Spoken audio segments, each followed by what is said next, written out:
All right, we're going to go ahead and get started this evening. Good evening, everybody. My name is Pat Kane, Public Programs Visitor Services Coordinator at the Museum of the Grand Prairie, part of the Champaign County Forest Preserve District. And thank you all so much for joining us for a special program titled From Pleistocene to Present, a brief history of Mabery Gelvin Botanical Gardens, Buffalo Trace Prairie, and the surrounding area. I also want to especially thank tonight's presenter, our very own Marina Montez Ellis, for presenting tonight's program. Before we get to Marina and her presentation, I did want to go over a few housekeeping items and let you know what's coming up at the Museum of the Grand Prairie and Champaign County Forest Preserve District. First, let us know where you're watching from by down in the comments section below, writing your location, if you're okay with that. I always love to see where folks are tuning in from tonight. So let us know where you're watching from by jotting that down in the comments section below. Also, if you have any questions during tonight's presentation, write those questions into the comments section as well. A little bit about the Museum of the Grand Prairie. If you don't know much about us, we originally opened in 1968 as the Early American Museum, and our current mission is to collect, preserve, and interpret the cultural and natural history of Champaign County in East Central Illinois. We're part of the Champaign County Forest Preserve District. We're located at Lake of the Woods Forest Preserve here in Mahomet, Illinois. Champaign County Forest Preserve District consists of 7 beautiful forest preserves throughout Champaign County, 2 educational facilities, including our museum, as well as the Homer Lake Interpretive Center and Homer Lake Forest Preserve, Lake of the Woods Golf Course, Kickapoo Rail Trail, and so much more. So check out the museum or the Champaign County Forest Preserve District if you're local, or visit us online at our websites at museumofthegrandprairie.org or ccfpd.org, or on our social media pages to learn more. Also, we would love to hear from you after tonight's program. Let us know what you thought. We have a short program survey that I'm dropping into the comment section right now. Let us know what you thought of tonight's program, and then also give us your thoughts on what types of programs you would like for us to offer in the future, what topics you want us to discuss, what types of programs you would love to see us host in person or virtually at the Museum of the Grand Prairie and Champaign County Forest Preserve District. A few programs coming up in the near future. Night Lights in the Garden. This is the first time we've done this at Champaign County Forest Preserve District and Mabery Gelvin Botanical Garden, but beginning last weekend and on Fridays and Saturday nights, except for actually tomorrow night, we just got news that our lights, our holiday lights in the garden will be canceled tomorrow night due to weather. But every Friday and Saturday after that, all the way until January 8th, Mabery Gelvin Botanical Garden will be lit up from 4 to 8 p.m. And then also on January 8th, that final night, we're hosting a closing event from 6 to 8 p.m.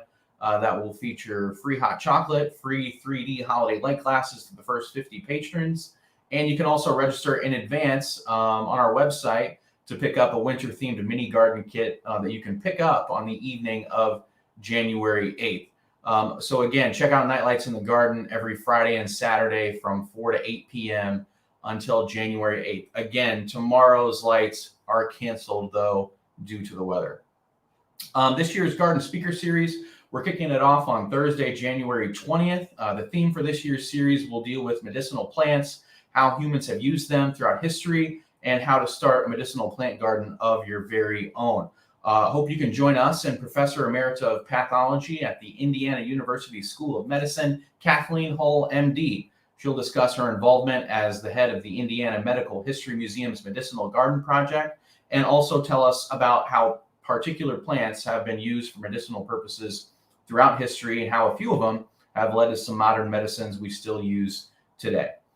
One last thing to promote, CCFPD, Champaign County Forest Preserve District, will be doing another CCFPD snowflake search this winter, beginning on January 20th. We will hide over 30 creatively painted snowflakes along with fun winter-themed facts throughout Champaign County Forest Preserves for you, your friends and family to find. The search again will take place beginning on January 20th and run all the way through the end of February. You can follow along at the hashtag CCFPD Snowflake Search as we share updates in the coming weeks and months about the 2022 CCFPD Snowflake Search. For more info about all these programs and everything else happening at the Museum of the Grand Prairie and CCFPD, find us on Facebook, Twitter, Instagram, or YouTube, or again, visit our websites at museumofthegrandprairie.org or ccfpd.org. Again, let us know where you're watching from tonight. Have some folks letting us know in the comments where they're tuning in from. Kathleen tuning in from Canton. Thank you so much, Kathleen, for watching. We got Dehan CU tuning in from Urbana. Thank you so much. June from Berwyn and Josh from Washington. Thank you all so much for tuning in tonight. Got an excellent program for you. And with that, who is going to present this excellent program? Our very own Marina Montez Ellis. Let's bring on Marina. Marina, can you hear me? Can you see me? I can, Pat. Hi. Okay. Hey, how's it going? Good.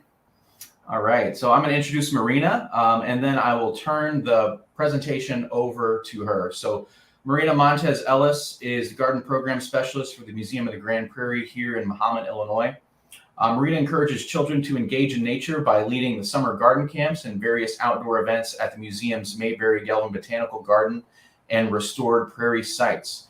Marina received her Bachelor's of Science in Forestry from the University of Illinois Urbana-Champaign, and then served as a Peace Corps volunteer as an environmental science educator in Bolivia.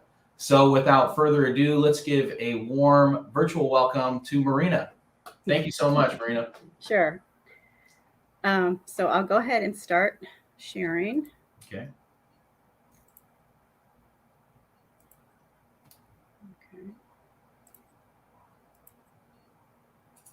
And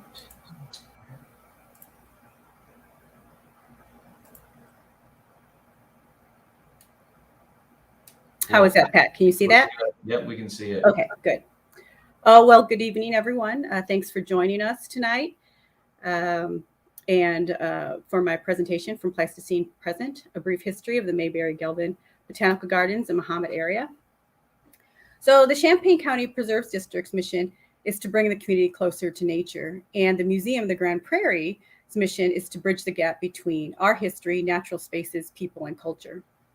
The CCFPD maintains several preserves, which include Lake of the Woods, Heron View, and River Bend in Mahomet, Homer Lake, Middle Fork River Forest Preserve in Penfield, Sangamon River Forest Preserve in Fischer, and the Kickapoo Rail Trail, which stretches from Urbana to Oakwood.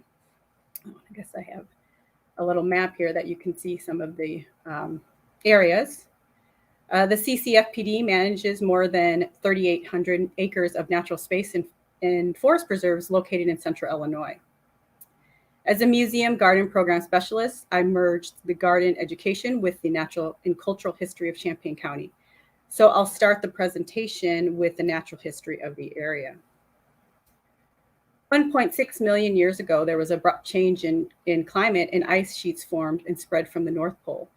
So more than 85% of Illinois was covered in glaciers during that time. Paleo-Americans were able to cross these ice sheets. They crossed the Bering Strait about 12,000 years ago at the end of the Pleistocene, at a time when mastodons and mammoths roamed the area. In southern Illinois, researchers unearthed evidence that Paleo-Americans hunted mammoths. These nomadic tribes followed the animals' migration patterns. They also hunted an early form of bison. 11,000 years ago, there was a mass extinction of these large animals, these mammals like mammoth and mastodons, and Paleo-Americans began to hunt smaller mammals for survival. Most of their tools and weapons were portable and transported to temporary camps in this pre-agricultural ice age. The Atlatl was one of these weapons. The technology at the time was developed about 10,000 years ago. The Atlatl first appeared in Illinois around 8,000 BCE. This weapon technology allowed the hunters to throw a spear with greater force at a greater distance and with more accuracy. Prairies were formed after the Pleistocene glaciation, after a series of different ecosystems from tundra to hardwood forest. The prairies developed after the climate became substantially warmer and drier. Prairies are actually a recently developed ecosystem, having been formed about 8,000 years ago. From about 10,000 years ago until about 3,000 years ago, lived Native Americans called Archaic People. They hunted white-tailed deer, elk, and rabbit. They also supplemented their diet with roots, berries, and nuts. The Archaic People learned to plant crops, and so were able to stay in one place, usually along a river, for a longer period of time. Bone studies uncovered that Archaic People lived to be about 25 to 30 years old, and evidence of arthritis in their bones, possibly from a pretty difficult life. They had few cavities, and that led researchers to believe that their foods were had very low sugar. The Woodland people lived in Illinois from 1000 BCE to 1000 CE. They made pottery and built homes from plant material, lived in communities that hunted, gathered plants, and grew crops. Pottery was made by the Archaic people, but the Woodland people, their pottery was more advanced with more creative and artistic design. The first evidence of the bow and arrow is also discovered during this time. From 1000 to 1300 CE, the Mississippian people lived in large towns that had wall defenses, earthen mounds as homes and temples, and houses built to last multiple years. They could plant large fields of corn, beans, and squash, and made stone tools for farming, hunting, and trading with other groups. If you're familiar with the Cahokia people near settlements near St. Louis, they lived in the Woodland area and flourished during the Mississippian time around 1100 to 1200 CE. In the late prehistoric time, people lived in smaller communities. The large-scale communities like Cahokia have long been abandoned. Evidence shows many conflicts between different groups at this time. In the 1600s, after the arrival of Columbus, French explorers reached Illinois. The arrival of European immigrants brought more trade, but also disease and severe changes to the Native American way of life. In the 17th century, French explorers referred to this group of tribes in this area as the Confederation of Illinois, or the Illiniwek.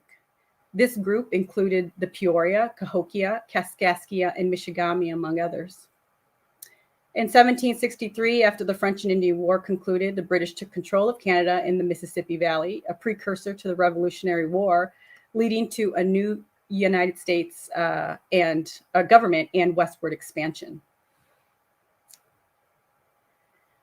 By 1765, the Illiniwek were being forced out by warring tribes. The Sauk, Fox, Kickapoo, and Potawatomi, who lived mainly in northern Illinois, became the dominant tribe in central Illinois until the early 19th century. With a territory for the Illiniwek, with a territory that included Iowa, Illinois, and Missouri, it was now reduced to a few miles in Illinois, as you can see from this map. Those two circles are their territory by 1832. The Potawatomi tried to stay neutral during, the Potawatomi tried to stay neutral for the Revolutionary War, but they ended up siding with the English. They referred to the colonies as the 13 Fires. That same year, the Treaty of Paris extends the United States boundary to include Illinois. The Kickapoo are an offshoot of the Shawnee. Kickapoo may mean wanderer in a corrupted Shawnee word for wanderer, Kiwakapawa. The Kickapoo had two groups, the Prairie Band and the Vermilion Band. The Vermilion Band had settlements at the confluence of the Middle Fork and Salt Fork rivers in part of present-day Kickapoo State Park. The Sangamon River Valley was used as summer hunting grounds with plentiful game and abundant forests for nuts and fruits along the river. In 1818, after Illinois becomes the 21st state with a population of about 35,000, the Kickapoo are forced further west of the Mississippi, relinquishing claim of much of their lands in central Illinois. Some Native American groups tried to adapt to the new ways, while others fought aggressively against it. The Kickapoo chose to retreat further south from the European settlements. In 1822, Champaign County sees its first white settlers. The remaining Kickapoo and other tribes are forced out of the state by the Indian Removal Act of 1830. The Cherokee, Choctaw, Chickasaw, Creek, Seminole, and Potawatomi are among the tribes in other states that are forced to move south. The Cherokee Trail of Tears and the Potawatomi Trail of Death are documented mass removals by militia escorts. 859 Potawatomi were forcibly removed from Indiana to Kansas. Their journey led through Illinois, making stops at Danville, Decatur, and Monticello. According to the Kansas Historical Society, a witness account reads, "The white men were gathering thick around them, which was necessary for their departure, but they still clung to their homes. The flames of the torch were applied, their villages and wigwams annihilated. Native American tribes were forced to abandon their past ways and adapt to the changing systems. These atrocities paved the way for the incoming European immigrants. In 1832, Isaac Busey of Busey Bank in Busey Woods in Urbana makes the first recorded land purchase of 120 acres. The transformation of land was swift and unrelenting. So I'll go into some of the prairies around here. The prairie ecosystems are characterized by as drought tolerant with extreme high and low temperatures and rich soils, as we all know. Tallgrass prairies in Illinois have extensive root systems that can grow twice as long as the above ground stems. Plowing the prairie soil was a labor-intensive and difficult job, needing up to 7 teams of oxen to pull the plow through the sod. Farmers would have to stop frequently and scrape the soil that stuck to the plow blades. In 1837, John Deere introduces the self-scouring, steel-bladed plow, and with a period of about 50 years, the majority of prairies are converted to farmland. Swampy prairies are drained and plowed.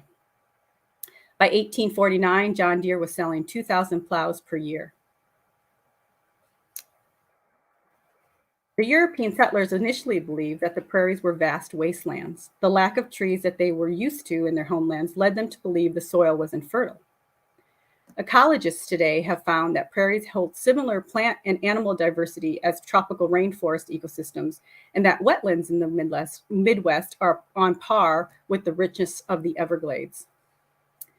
The Federal Swampland Act of 1848 allowed for the land to be sold cheaply and drainage tiles to be installed. The increase of croplands and human population affected the rich flora and fauna, the marshes, fens, and prairies of Illinois. Prior to this agricultural boom, there were 22 million acres of prairie grasslands and wildflowers that blanketed Illinois, more than 60% of the state. And you can see in this map, the yellow is where the tallgrass prairie stretched. Illinois is dominated by tallgrass prairie, but also has dry gravel, black soil, shrub, sand, hill, and dolomite prairies. Today, less than 2,300 acres of the original habitat remains, about 1/100%. There are original prairie remnants in Illinois today, surviving due to the rocky terrain, which makes for difficult crop production. Right now, there is a movement to save the Bell Bowl Prairie in Rockford, Illinois, due to the expansion plans of the Chicago-Rockford International Airport. Bell Bowl Prairie is a dry gravel prairie that has been relatively undisturbed for 8,000 years and a rare patch of original remaining prairie in Illinois.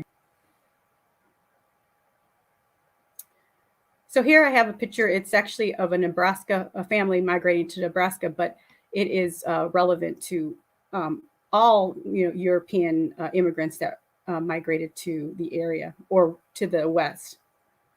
So in Isabel Purnell's book, The History of Mahomet Schools, she includes a brief history of the Fischer family who migrated to Mahomet area in 1840s. As she puts it, as we read this early history, we can visualize some of their difficulties and hardships, their struggle for mastery of the wilderness, and their encounters with the Indians. The encounters between Native Americans and European settlers were well documented by the colonists, but unfortunately not many by the first people of the continent, and how the changing world severely affected their way of life. Although the Fischers were still in Ohio, there certainly would have been similar encounters in Illinois. In 1836, Fischers built a small home in Williams County, Ohio, living near a neighboring band of Potawatomi for 3.5 years. And Purnell writes, the Indians, who were Potawatomi, San Luis, and Sandusky's, were happy, sociable, and honest with all their dealings, and the Fischers traded with the Indians, vegetables, buckskins, venison, baskets, old silver, etc. The Sandusky's were civilized, so the chief's wife and daughters, having become acquainted with the Methodist faith under Finley's preaching as a missionary among their tribe, belonged to the Methodist Church. John and Robert, James Fischer's sons, both enjoyed telling of the fun they had as children, watching the women cut down trees, which were some 3 feet in diameter, to get an old raccoon or porcupine. Then they tied the legs of the animal together and hung it across the pole and carried the animals back to camp for a feast. These women trudged through snow, 10 to 18 inches in depth for distances of 3 to 4 miles in order to attend the church services. The Fischers would invite them for dinner, which would consist of cornbread, potatoes, spice brush tea, parched corn, coffee, and with luck, they might have wild turkey, squirrel, or pheasant, or at least something extra for Sunday dinner. James Fischer's family arrived on July 10th, 1848, at Goose Creek in Piatt County at the home of his brother Abraham. He later moved his family to Mahomet. In 1853, the Rayburns, their 10 children, and other families, along with 7 covered wagons, traveled from Ohio to the Mahomet Township. According to the News Gazette article in 1911, the trip from Ohio was made in 10 days, the party arriving here on October 15th, and en route only 60 cents of bread was purchased, as the women made pancakes and biscuits. That same year, John Rayburn purchases 650 acres of land from Bloomington Road to north of the Museum of Grand Prairie for $10.73 an acre.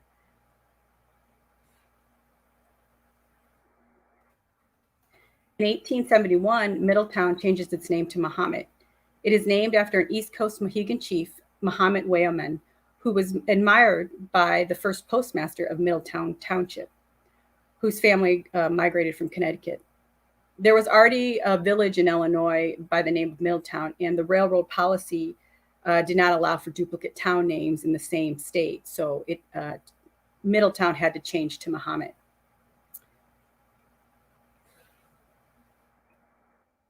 In 1963, land east of Route 47 is purchased, the site of the Museum of the Grand Prairie. And then in 1969, CCFPD purchases land from the Rayburn Purnell family for Lake of the Woods.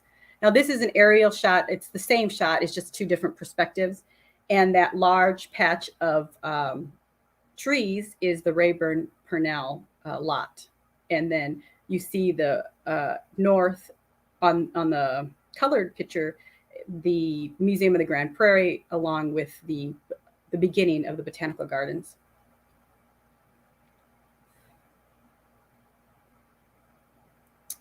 And here is the 1940 aerial view of the same spot, the Rayburn Purnell Woods, and a former homestead is in the place of the Botanical Gardens.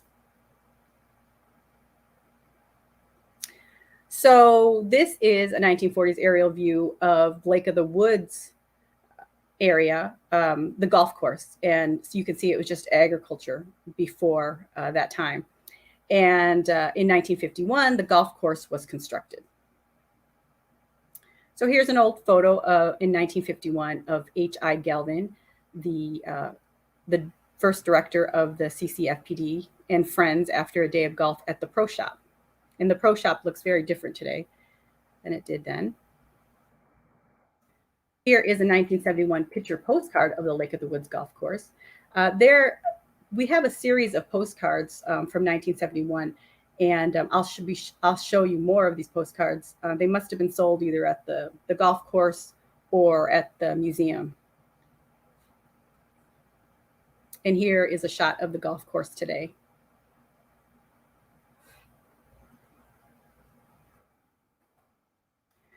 So then in 1965, the covered bridge at Lake of the Woods is constructed. It is the exact replica of the Pepperell Bridge near Boston, and was designed by German Gerfinkel, who was a civil engineering instructor at the University of Illinois. The bridge connects the 2 sides of the Sangamon after an 80-acre tract of land was purchased in 1960. In 1996, the bridge was expanded to include a bike and pedestrian path. And here you can see a dedication ceremony with H.I. Gelvin speaking, and a pretty old shot of Lake of the Woods. Additionally, there is a colony of brown bats that reside at the bridge. A popular program called Bats at the Bridge helps to educate the community on why bats are good for the ecosystem.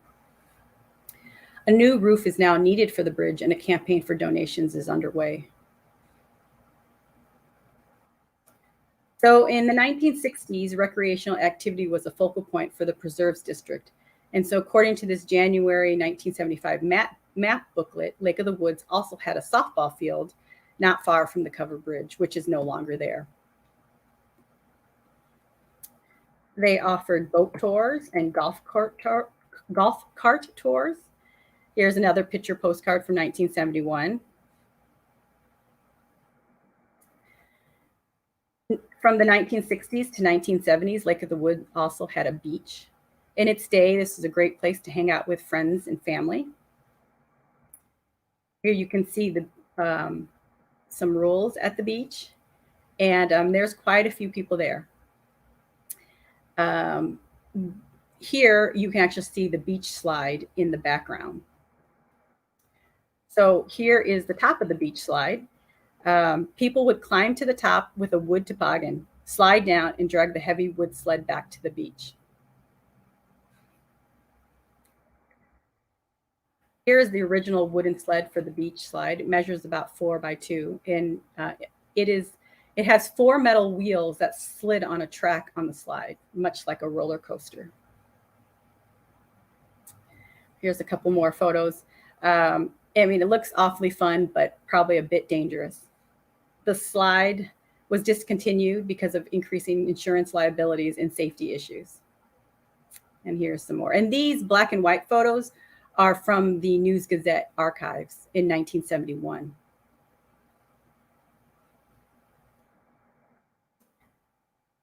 And here's some more of aerial shots. And you can see the parking. There's just a ton of cars. And this road on the bottom of the black and white photo is Lake of the Woods Road.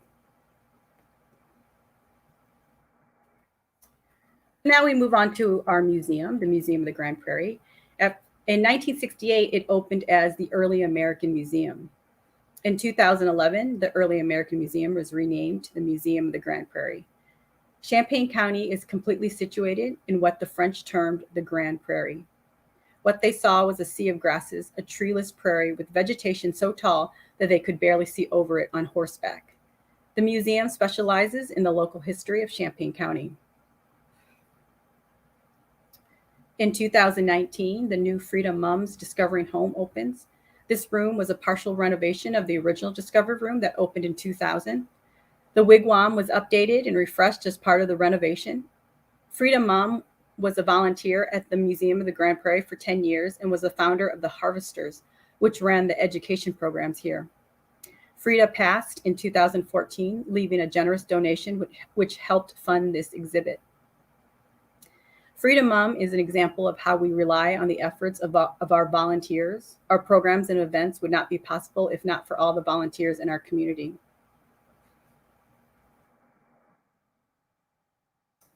The Discovery Garden, which is behind the museum, was added. It's there to enhance our summer garden camps. Kids are encouraged to plant, and pick the bounty from the Discovery Garden. All community members are encouraged to pick produce also and welcome to do that. What grows there varies from year to year. We usually have strawberries and tomatoes, and we also have a plot of aromatic herbs.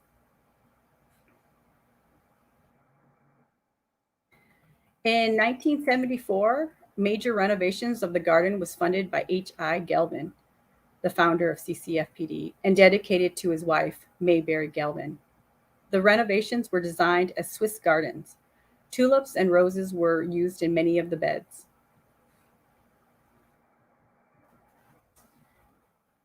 Here's the flagpole that sits in the garden. In 1974, it was surrounded by roses after the renovation, and the flagpole today is surrounded by vertigo grass, daylilies, and annuals. Here is another shot, another perspective of the gardens from the pond. You can see in 1974, the original pond and the original bridge in today's garden.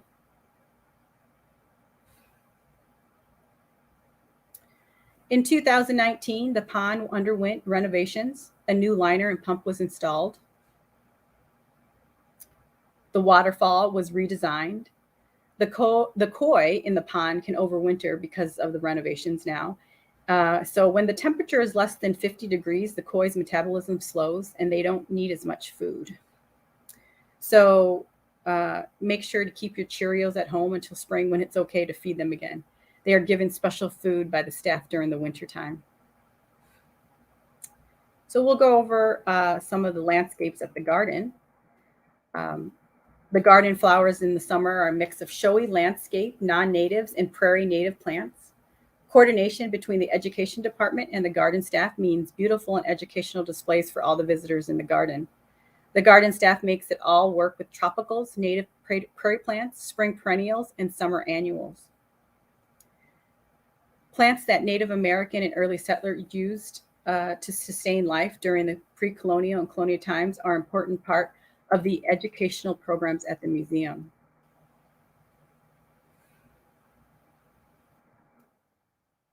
So here we have peonies, which are just nice, bright, and showy. And then we have milkweed, which is a native prairie plant that's important to the prairies.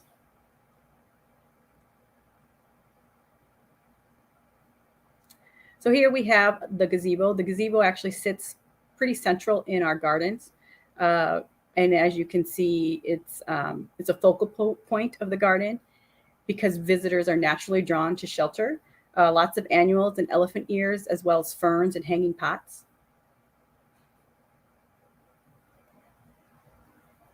So here's the bridge today over the waterfall. The red bridge and waterfall has been a backdrop for graduation and wedding photos, as well as homecoming or prom pictures for all forms of social media. Putting effort into keeping these areas updated is a must. Seasonal displays are popular. The wagon gets a wardrobe change from summer annuals to fall harvest and then a winter holiday look. So you can also see this wagon if you come to see our night lights display in the garden. The garden has a range of influences from Asian-inspired Zen gardens situated near the schoolhouse to stumpery displays. This display is in the southeast corner of the gardens. It's hidden behind the waterfall. It's a pretty spectacular display of a mix of red cedar, hedge apple, root wads, and live oak stumps, ferns, hosta, and New Guinea impatiens. Also near the waterfall, we have an enabling garden. The enabling garden is paved, spacious area with pots at varying levels that provides accessibility, encourages gardeners of any age or ability. So situated in our gardens is also our schoolhouse. This is the former Hensley Town Hall, which was moved to the Botanical Gardens in 1982. Hensley Town Hall was built in 1895. Today, it serves as a one-room schoolhouse for our museum, where the community can experience what education was like in the early European immigrant communities. Depending on the source, the first school in the Mahomet area was established in 1835, with Mr. Cooper being the first school teacher, with a salary ranging from $15 to $20 a month. According to the history of Champaign County, the first school on the Sangamon was a log cabin, 16 by 18 feet, located a half-mile south of Mahomet, of course, then Middletown, in 1835. The teacher being Charles Cooper and the children being J.R. Robinson, Maxwell, Scotts, Osborne, and Lindsay's, and that the windows were of greased paper.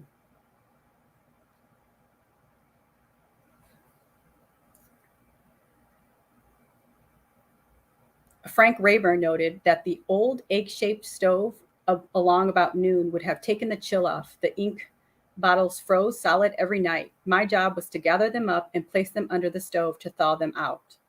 Another student, Edith Shively Wegeg, stated, "Your face scorched and your feet froze," about the old stove used in the wintertime. This is a picture from Isabel Purnell's book, A History of Mahomet Schools. And in there, she actually has an account. She describes an evening during the 1918 Spanish influenza epidemic. Miss Marie Lindsay was my teacher in the second grade. She roomed at our house. This was the year of the horrible flu epidemic. There were so many deaths that my mother and father sang for 8 funerals in 10 days. Shall I ever forget when both Marie and my father were so ill with the flu that my mother did the farm chores and managed the household? Nothing tasted good to patience. Mother whipped cream and froze it outside in a snowdrift. That evening, we were all looking forward to the delicacy of the whipped cream for the evening meal, but that seemed to be the only thing the two patients too wanted, and it tasted so good that they could eat more and more.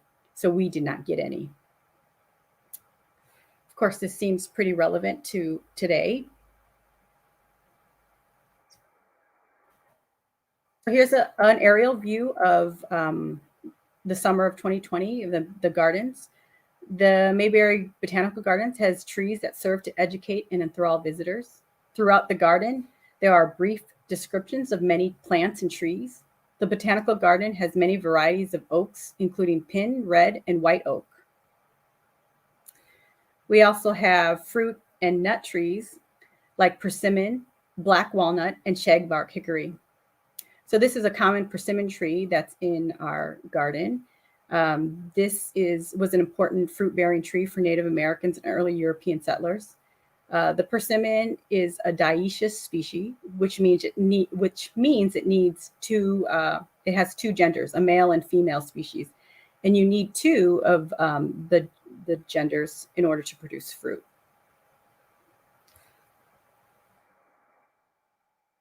So here is an aerial view of the Rayburn Purnell Woods in Woodlot in 1988. The museum and is at the north end again, and then the pond is visible.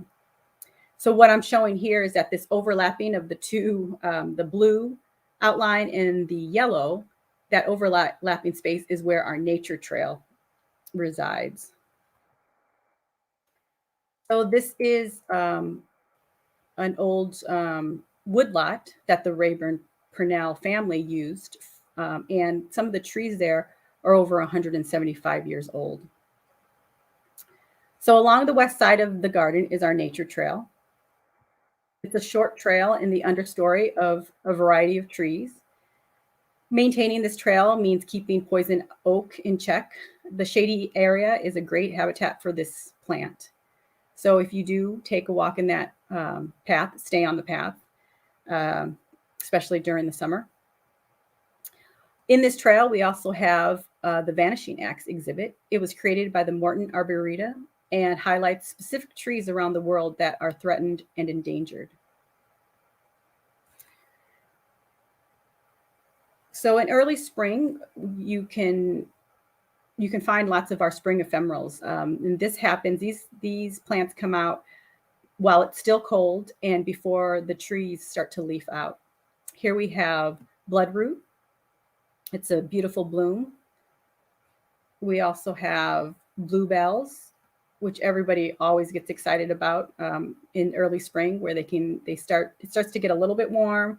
You can start walking on the trails again, and you can see this blanket of bluebells. And every once in a while, you can see a pink one.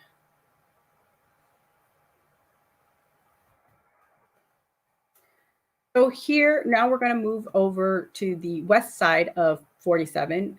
And this is an aerial view in 1973 showing farmland once again. And in 1976, the farmland was purchased for Buffalo Trace Prairie. Here's another. This is a 2020 view of the museum and garden in Buffalo Trace. And so the Buffalo Trace Prairie is named for the millions of buffaloes that roamed the area and formed traces during early migration. The Native Americans and European settlers used these traces to hunt buffalo. Prairies tolerate natural disturbances like buffalo migration and grazing. So this bison skull was found by a hiker in 2018. It was found at Middle Fork River Preserve. According to radiocarbon dating, it's about 380 years old. We had a bit of a dedication ceremony for this bison, and the information that was given by the researchers at Middle Fork. And you can see his name is Lenny, which is short for Lenaswa, which is an Illinois Miami word for bison.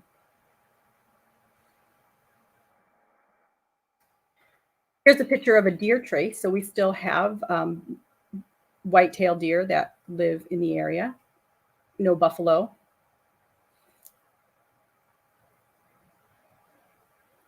And here is a great picture that was taken by staff at the preserves, a photo reminder to keep pets leashed for the safety of all animals, wild and domestic. There also have been coyote sightings, and there are signs up at the trails to warn visitors to keep their pets close and to not feed the coyotes. So at sunrise or sunset, winter or spring, Buffalo Trace Prairie has magnificent views. The area was a mix of savanna, forest, and prairie ecosystems. European settlers converted the area to pasture or row crops, so native seed from the original prairie is long gone. In 2000, ecological restoration was needed to combat invasive shrub and tree species that overtook the space. Today, maintenance includes seed collection and dispersal, removing non-natives in prescribed burns and mowing. And there are about 7 miles of paved and natural paths at Buffalo Trace. And I've highlighted a few of the species. Here is rattlesnake master. This was named because early European immigrants thought that it was an antidote for snake bites, which it is not. We have cup plant, and this is named because of the way the leaves are. It can hold water. We have some prairie dock. Now, prairie dock and cup plant, and then the next one, compass plant, they're all in the same family, and these have very rough textured leaves. We also have big blue stem, which is the Illinois state grass. And you can see that it makes the seed head separates into 3 parts. And so it has a nickname turkey foot. We also have wild bergamot, and we have varieties of milkweed. This is swamp milkweed, but we also have common milkweed, which of course is important for monarchs for their life cycle. These species are all part of the diversity within the prairie and vital to the small mammals, reptiles, and insects that make their home within this ecosystem. And here are 2 species that are problematic today. Maintaining the prairie means weeding out non-natives and invasive species. And this is the bush honeysuckle and the Callery pear. So we move on to prescribed burns, which helps us to keep out invasives. So today, prescribed or controlled burns are used by the Natural Resource Department here at CCFPD. These prescribed burns give native plants a competitive edge over non-natives, destroys invasive and invading vegetation, and recycles nutrients back into the soil. It's also a way to reduce fuel buildup to prevent or minimize uncontrolled burns. Indigenous people all over the world have used controlled burns for over 10,000 years for these same reasons. Fires are a way for prairies to preserve their native plants. The Potawatomi in Miami used fire to trap and hunt bison, deer, and elk. The hunts were after the first killing frost in October and November. According to French accounts, in Illinois, hunters would kill up to 120 bison in one day.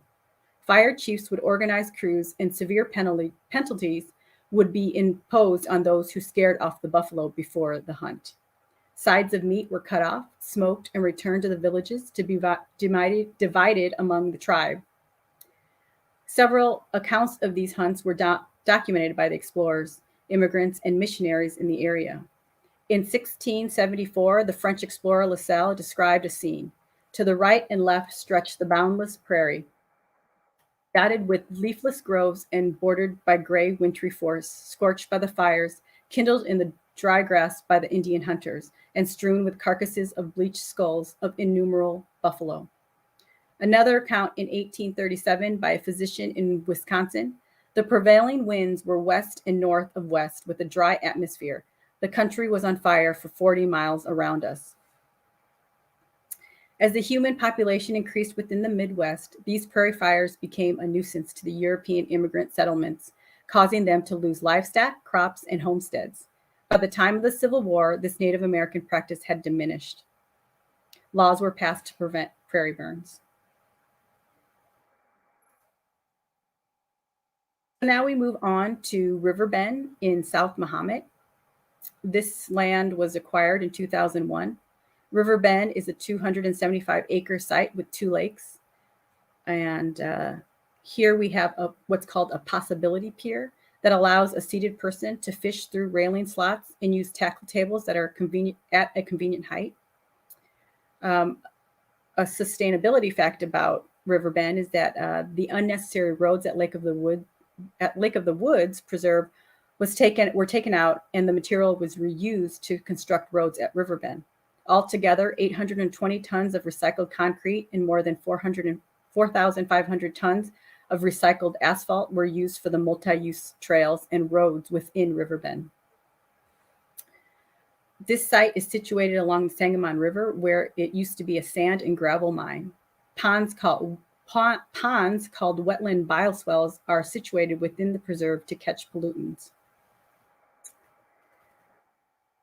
Volunteers for the preserves and the community help maintain the rivers and trails within the area, again reiterating the value and need for volunteers. This Sangamon River cleanup retrieved metal, tires, and barrels within the preserve. So I'm coming to a close. Here are some of my credits, and my final slide is of the other preserves at the CCFPD. So please go out and visit these wonderful outdoor spaces and see what they have to offer. Our Dark Sky Park and Middle Fork is the only one in Illinois. And then we also have Homer Lake and another wetland in Point Pleasant Middle Fork Preserve and the Kickapoo Rail Trail. So I'll kick it back over to Pat if there are any questions. Yeah, thank you so much, Marina. That was an excellent presentation, and there's so much I didn't know, and I learned a whole bunch there as well. So I appreciate you giving that history and Sure. Not only cultural but natural as well, and getting us all the way up to the current times. If you have any questions out there, let us know in the comment section, and be happy to answer some here at the end. Few questions. Start off, Marina. I had a question. Sure. You had your credits there at the end, and you had your sources throughout. Is there any particular source that you really enjoyed, like studying for this presentation? One you found very useful, or really dove well into? And then also, if folks out there want to learn more, do you have any recommendations for books or websites or other resources that folks could check out? Oh, sure. I did find, so Isabel S. Purnell was a resident and she lived her whole life in Mahomet. And she wrote a few books. One of them was The History of Mahomet Schools and The Unofficial History of Mahomet. And I actually used the school book one much more. She had a lot of accounts, just people remembering the times, like when she wrote about the pandemic, about her relatives that went to school. So I did enjoy reading those books. As far as websites, around here, the Champaign County Historical Society, I believe, had some great information. The surveys, the Illinois State Geological Survey and the Illinois Natural History Survey also had a lot of great information about, the natural history, like the Pleistocene, the glaciation, and of course, the Natural History Survey with the prairie information. So those are all great resources. Yeah. And another question, I find this necessary, and I know you do too, but for those out there watching, why do you think it's important to, study this cultural and natural history and, the landscape that we have here in Central Illinois? Why do you think that's something that's important to do? Oh, sure. Well, we're coming into this age of, there's a lot going on right now. And, we're thinking about climate change. We're thinking about this pandemic we're in.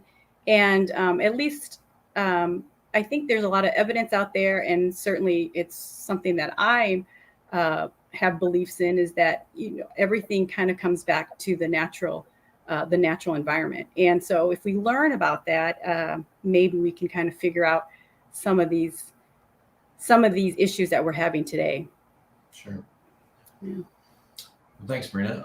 And again, if you have any questions, let us know by writing in the comment section down below. Got one question here from Jessica. Not sure if there's any more relation here, Marina. But Yeah. yeah. That's my sister. She lives in Wisconsin. Hey, Jessica. Thanks for tuning in. She's curious, does the museum use trail cams for wildlife? Yeah, we do. I don't know exactly where they are, but I know if you go onto the Facebook page, they've shown. I think they just recently showed one. I don't recall where they had some coyotes going through a trail, and I think they have one at the wetland at Middle Fork also, because I've seen some of the migrating birds.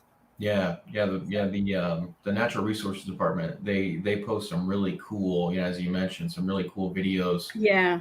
So yeah, check out that Forest Preserve District Facebook and YouTube page. Yeah, I know they post some on occasion when they get a good animal, I think camp. I think earlier in the year there was a really nice video of a mother fox and some young foxes too on a trail cam, which was really cool to see too. They're pretty good. Yeah, they do an excellent job of monitoring the wildlife. So, June says, "Thank you so much for this interesting presentation," and I learned a whole bunch June, for tuning in. Yeah. We don't have any more questions coming in, but if we do, if you do have a question, this video will continue to stay on our Facebook and YouTube pages. So jot those questions down below. Be happy to address those later. But thank you so much, Marina. Sure. I enjoyed the presentation. Yeah. A lot of work went into it. It's very obvious of that, and very knowledgeable. And I've got a thing or two to learn from you. So really, really appreciate it. And thanks everybody out there for watching tonight. Tune in again when we do more virtual programs, or come out to the Nightlights in the Garden this winter season, or just come out and enjoy the natural world in Champaign County throughout the Forest Preserve District.